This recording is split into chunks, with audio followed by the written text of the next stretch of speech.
Daiquitin Buenavista, Marinduque. I graduated junior high school in Daiquitin Buenavista National High School and graduated senior high school in Bugnuya National High School. And now I am currently studying in Marinduque State University, College of Fisheries and Aquatic Sciences. I also want to share that I am with honors since junior high school to senior high school. My hobbies are singing, dancing, and I love cooking.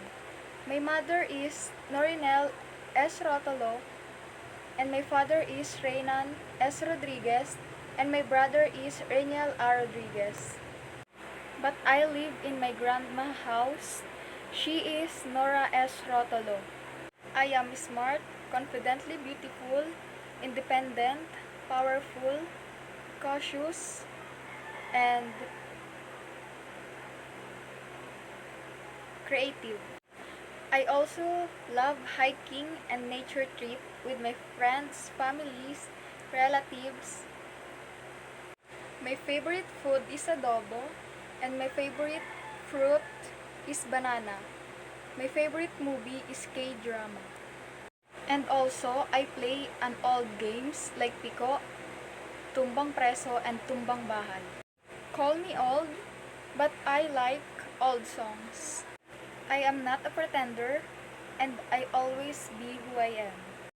I see myself 5 years from now.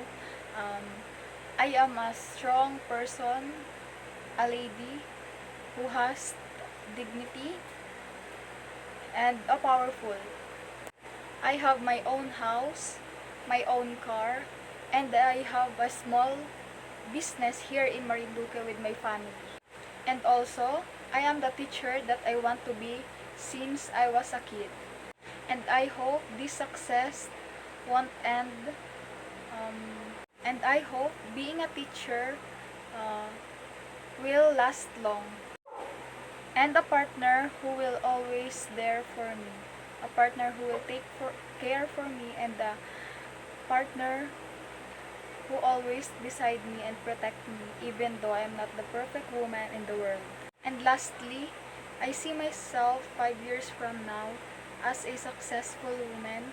Beside then, I am capable to handle many things hard that can enhance the strong person that who I am. My ideal job is being a teacher someday because I want to share some knowledge for the students.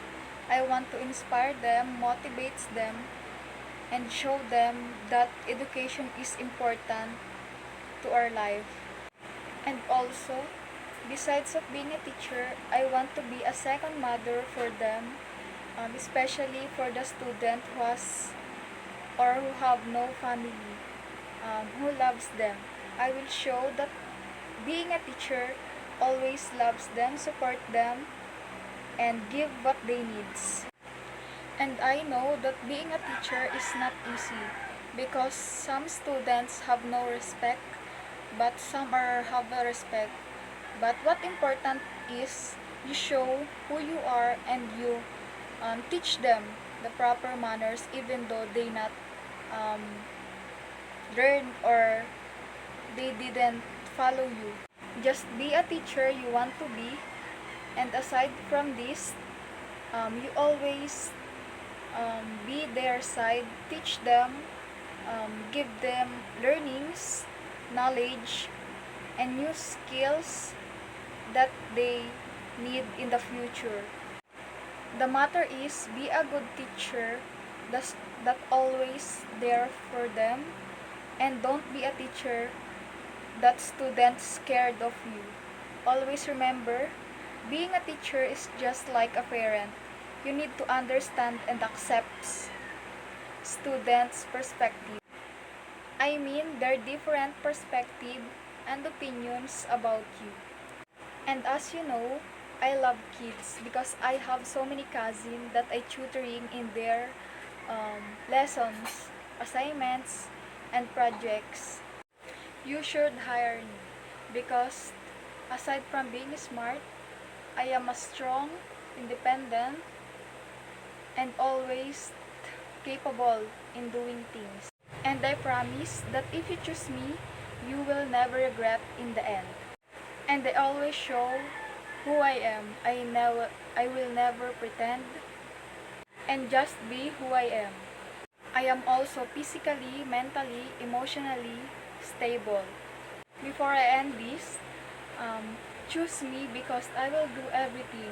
I will do my best to be your company be better. And before myself, your company first.